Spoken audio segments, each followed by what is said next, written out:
전 세계적으로 기후위기에 대한 관심이 높아지고 있는 가운데 주요 종단 학자들이 함께 기후위기 시대 탄소 중립을 위한 종교의 실천적 역할을 모색하기 시작했습니다.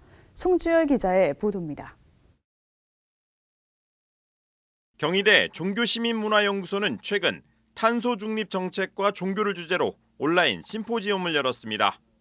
온라인 심포지엄은 다양한 종교를 배경으로 한 학자들이 전 지구적 과제로 떠오른 탄소 중립의 실천적 과제를 도출하기 위해 첫걸음을 뗐다는데 의미가 큽니다.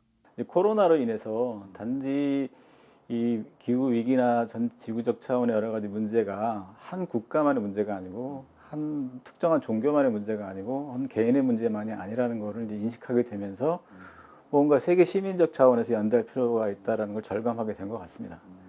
첫 발제에 나선 전철 한신대 교수는 생태적 전환과 개신교를 주제로 한미 생태문명 컨퍼런스, 기후위기 기독교 신학포럼 발족 사례 등 개신교 학계의 노력들을 소개했습니다.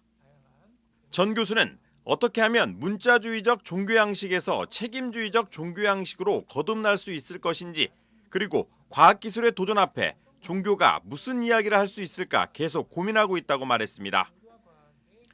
에너지 전환이 요구되는 시대에 에너지 절약 패러다임을 좀처럼 벗어나지 못하고 있는 개신교인들에 대한 제언도 나왔습니다. 신익상 성공회대 교수는 한국 개신교인의 기후변화 인식과 탄소 중립 실천의 문제를 주제로 한 발표에서 개신교인의 대다수가 지구온난화의 심각성을 인식하면서도 지구온난화 방지를 위해 에너지 절약을 해야 한다는 의견이 많았다고 말했습니다. 개신교인의 탄소 제로에 대한 소극적 태도를 지적한 것. 그럼에도 불구하고 신 교수는 개신교인들은 탄소 배출 저감 방안을 알리는 국민 계몽운동, 지구온난화를 막기 위한 국제적인 차원의 연대운동, 시민운동에 관심이 많은 것으로 조사됐다며 생태적 사회운동에 참여 의사가 있다는 점에서 긍정적으로 볼 수 있다고 밝혔습니다.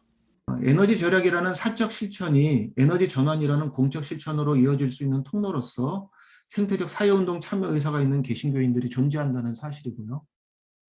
이 밖에 심포지엄에서는 불교, 가톨릭, 원불교 출신 학자들이 각 종단 입장에서 생태 환경을 분석하고 탄소 중립을 위한 종교의 역할을 발표했습니다. 심포지엄 주최 측은 탄소 중립을 위한 종교의 실천적 과제를 모색하는 연구를 계속해 국가 탄소 중립 정책에도 정책 제안을 진행한다는 계획입니다. CBS 뉴스 송주열입니다.